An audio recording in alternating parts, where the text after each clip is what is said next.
जैसे प्रधानमंत्री विकसित भारत रोजगार योजना जो है, the prime minister has launch the प्रधानमंत्री विकसित भारत रोजगार योजना। अब योजना का एस्पेक्ट क्या है कि इसमें जो लोग फर्स्ट टाइम एम्प्लॉयज हैं उन लोगों के लिए उनका ईपीएफ जो भी अकाउंट होगा, जो एम्प्लॉयमेंट प्रोविडेंट फंड का जो अकाउंट होता है, उसमें ईपीएफ अकाउंट में 15,000 रुपया सरकार 2 इंस्टॉलमेंट में डालेगी। फिर उसके बाद उसमें सरकार अपनी तरफ से कंट्रीब्यूट करती चली जाएगी ईपीएफ अकाउंट में। ठीक। टारगेट इसका क्या है कि ये जो रजिस्टर्ड जो फॉर्मल सेक्टर के अंदर एम्प्लॉयज को ऐड करना है। अब जब आप किसी एम्प्लॉय किसी कंपनी में काम करता है तो उसका एक ईपीएफ अकाउंट खुलता है। जो कंपनी जिनके पास बड़ी कंपनीज जो होती हैं, फैक्ट्री जो बड़ी फैक्ट्रीज होती हैं, उनके अंदर ऐसा होता है नॉर्मली। तो उनका एक ईपीएफ अकाउंट खुलता है जिसमें गवर्नमेंट पार्टिसिपेट करती है, कुछ मालिक पार्टिसिपेट करता है, कुछ गवर्नमेंट पार्टिसिपेट, मतलब आपकी सैलरी में से कट के जाता है, कुछ गवर्नमेंट पार्टिसिपेट करती है। अब यहाँ पर इंस्टॉलमेंट में उसमें क्या है कि अब इसके अंदर न्यूज़ का जो एस्पेक्ट क्या है, प्रधानमंत्री विकसित Bharat Rozgar Yojana aimed at incentivizing both employers and employees to boost formal job creation and workforce formalization in India. Scheme क्या कहती है? To create over 3.5 crore formal jobs in 2 years, 3.5 crore jobs create करना है। To extend social security coverage to the crores of young workers, तो जो young workers हैं उन लोगों को सोशल सिक्योरिटी अवेलेबल करानी है। देन पार्ट 1 के अंदर beneficiaries first time employees registered with EPFO, जो पहली बार रजिस्टर्ड हुए हैं उन लोगों के लिए।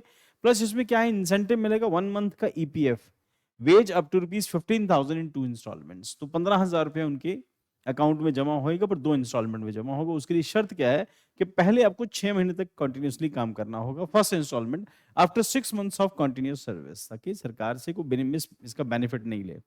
तो कोई इंडिविजुअल 6 महीने तक किसी कंपनी में काम करता है तो उसके अकाउंट में 6 महीने के बाद, 6 महीने काम करने के बाद उसके अकाउंट में पैसा ऐड होएगा जो गवर्नमेंट करेगी अपनी तरफ से। फिर उसके बाद सेकंड इंस्टॉलमेंट जब इसको 1 साल हो जाएगा, then government completion of the financial literacy program, 12 महीने काम हो जाएंगे, काम करते हुए हो चुके होंगे, प्लस उसकी फाइनेंशियल लिटरेसी जो है वो एजुकेट हो चुका होगा फाइनेंशियली कि कैसे पैसे आते हैं, कैसे सब चीजें। Salaried employees up to ₹1 lakh per month are eligible. Salaried employees up to ₹1 lakh per month are eligible. Saving habits, part of the incentive will be deposited in the fixed account, withdraw later.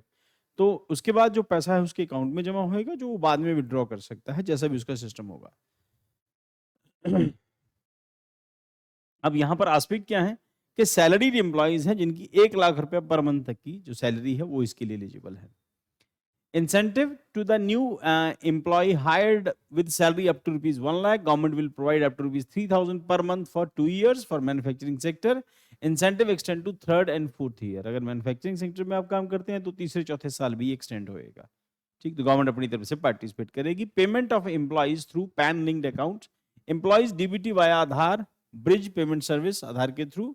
Then employees direct transfer to PAN linked account, उसके अंदर पैसा आएगा। Expected जो outcomes हैं, creation of 3.5 crore new jobs in 2 years, workforce formalisation with EPFO coverage, boost to the manufacturing sector, strengthen cultural and financial literacy and savings. Prelim tidbits में क्या आएगा? Launch by ministry of labour and employment, target job 3.5 crore in 2 years, employed incentive 1 month EPF wage up to ₹15,000, 15,000 तक उसके account में जाएगा। Employees incentive 3,000 per month per hire, 2 years extended to 4 years of manufacturing. तो जो employer है, जो मालिक है कंपनी का, फैक्ट्री का, उसकी तरफ से 3,000 रुपये जाएगा हर मंथ। तो इसका मतलब सैलरी का ही पार्ट होगा, तो सैलरी उसको कट के मिलेगी, वही 3,000 रुपये उसके अकाउंट में जाएगा। Payment mode Aadhaar based DBT employ, PAN linked employees, coverage salary up to ₹1 lakh per month. तो मेन प्रैक्टिस के अंदर प्रधानमंत्री विकसित Bharat Rozgar Yojana seeks to address India's employment challenger for boosting formal job creation, critically evaluate its potential and limitations. Hints of the answer, पहला क्या है? Boost formal job creation in organised sector, incentivise both employers and employees, dual impact होगा। तो and encourages financial literacy and savings, focus on manufacturing sector, aligns with make in India, align with make in India, helps expand social security coverage. अब limitations क्या है? Risk of the short term hiring just for the claim incentive, तो 1 साल के लिए कोई भी आदमी जॉब कर सकता है, ही हो सकता है possibility. May benefit only medium and large firms, less impact on the informal micro sector, तो उनको तो कोई फर्क नहीं होगा, बड़ी कंपनीज के लिए होगा। Implementation depend on the efficient EPFO linkage and DBT system, तो कंपनी ने ईपीएफ उसका लिंक किया है या नहीं किया, ये भी इंपॉर्टेंट रहेगा। Then limited outreach to workers outside EPFO ambit agriculture formal services, ये इसके अंदर नहीं आएंगे। Physical burden on government on the medium term, तो थोड़े टाइम के लिए सरकार के ऊपर इसका बोझ जरूर आएगा। देन उसके बाद way forward ensure robust monitoring to prevent misuse, expand coverage gradually to gig informal workers, combined with skilling initiatives, Pradhanmantri Kaushal Vikas Yojana skill India, periodic evaluation of measure to job quality, not just quality quantity. So then next news है prime minister Svanidhi योजना।